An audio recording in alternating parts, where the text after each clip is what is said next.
Kumusta Senedo? Kumusta ang Kumusta ang self-esteem natin? Medyo gulago na kanina sa social media. Yung damit sira-sira no? Kumusta? Enjoy eh. Enjoy. Lagi ako nag-enjoy pag may nakikita ako nag-unravel. Oo. Kaunting pitik lang, di ba? Hindi mo binanggit ang pangalan, kumano ka lang. Tapos, biglang lumubog na sa kumunoy. Di ba nakakatuwa? Hindi ko ba natutuwa ng gano'n? Nuclear no? Nuclear yung reaction.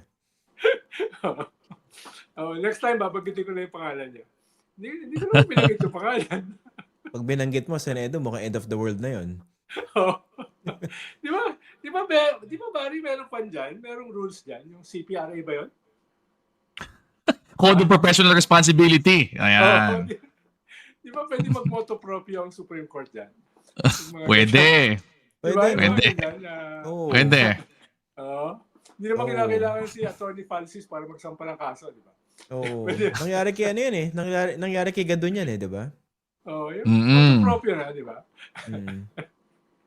Pwede. Wala matrigger, no? Pero hindi ba nakakagulat, di ba? Hindi ba first time matrigger yan sa social media lalo, no?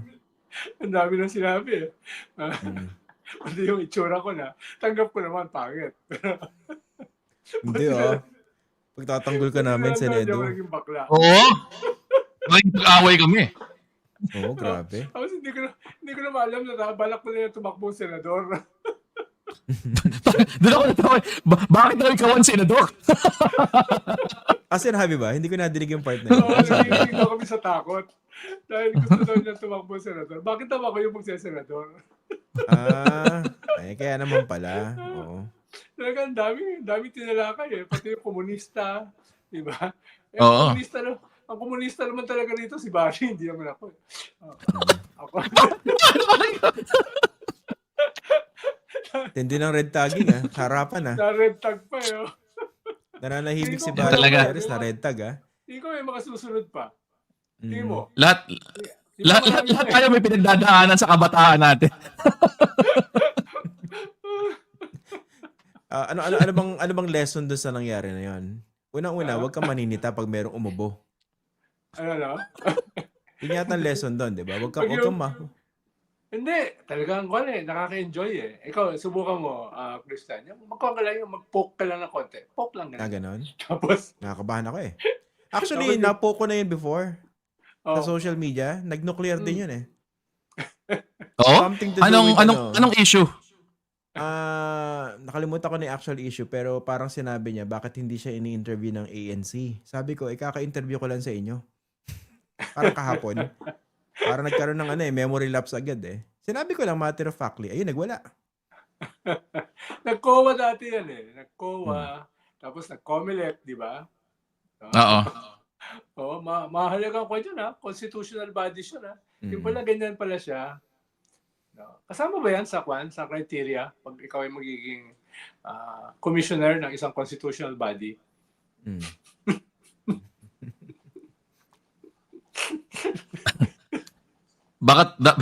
Baka dapat itanong mo dun sa nag-appoint, hindi ba? Sino ba nag-appoint? Alam po nga, kaya siya nailipat from COA Dahil may mga nagreklamo Pero grabe, no? Dinurog si Senedo mula ulo hanggang paa. Walang tinira. Durog, no? Pati AK-47, pati mga chismis, lahat no? Doon sa Kwan. Actually, kung kinausap niya si Christian, tingin ko mas effective. Mas maraming alam niya na skeleton. Mas maraming bala. Mas maraming balang magagamit. Ilang mga nasa cellphone ko Magbo-volunteer talaga yan. Yun nga. Ilang nasa cellphone ko, sabi ko parang kulang. Diba? Walang mangkanor Sabi ko, ba't walang mangkanor dito?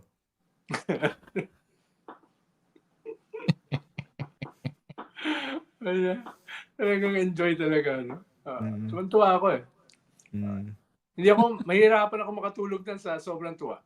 Sobrang tuwa. Friends ba kayo? Naging friends ba kayo at one point? Di ba nakita natin siya sa isang restaurant sa top? Daan-daan lang tayo, di ba? Nakaganan lang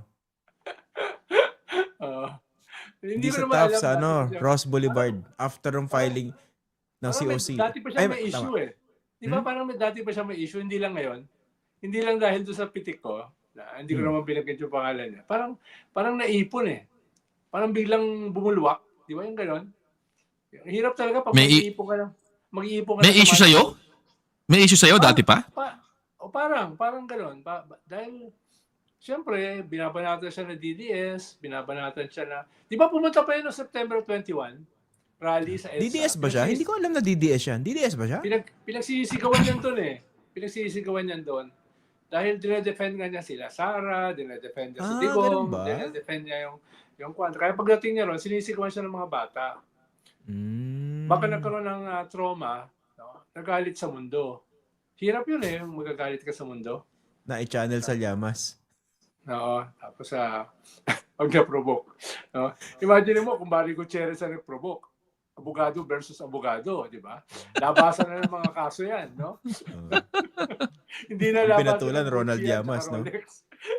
Napanalo mo ba to kaso ito? Kagaya si Barry.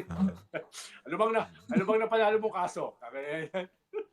Nagturo ka sa law school yan, Barry? Oo. Nagturo. Sa inyo? Sa inyo? Estudyante niya. Hindi ko alam. Pero alam ko, nung nasa law school, nagkaroon sila ng konting banggaan ni Harry Roque.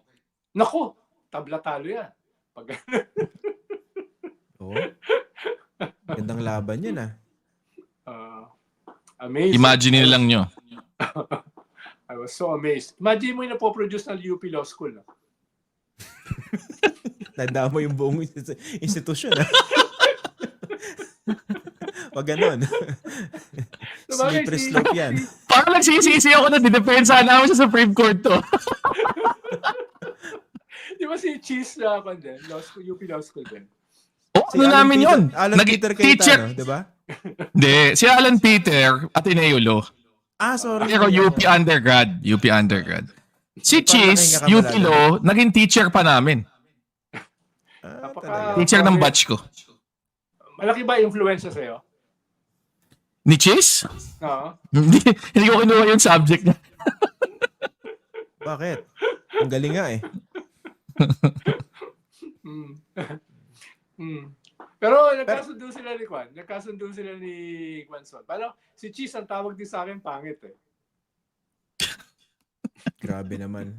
Senedo, yan ang hindi namin palalampasin. Talagang pagtatanggol ka namin dyan. Hindi, natitindig kami dyan. Sa'yo, Senedo, talagang di ba, lagi ko naman sagot dyan. nagpupuyos ako sa katatawa eh. Lagi ko na naman sagot dyan. Paano ko naging gwapo pa? Naka naman, di ba? Naman ganon. Oo. Ikaw na, di ba? Ikaw na ang pinagpala. Sana, ang prayer ko lang, sana pinapanood na tayo. Baka naman makarating sa kanya yung kwentuhan. Oo. Talagang talagang ganun siya sa law school. Yung talagang konti lang napoprovoke na. Sa bagay. Hindi ko alam. Hindi ko naman siya naging teacher. Sa bagay, nagwala ka siya dun sa kwan lang eh. Sa face mask lang eh, di ba? yung mag-asawa, nakatulala eh.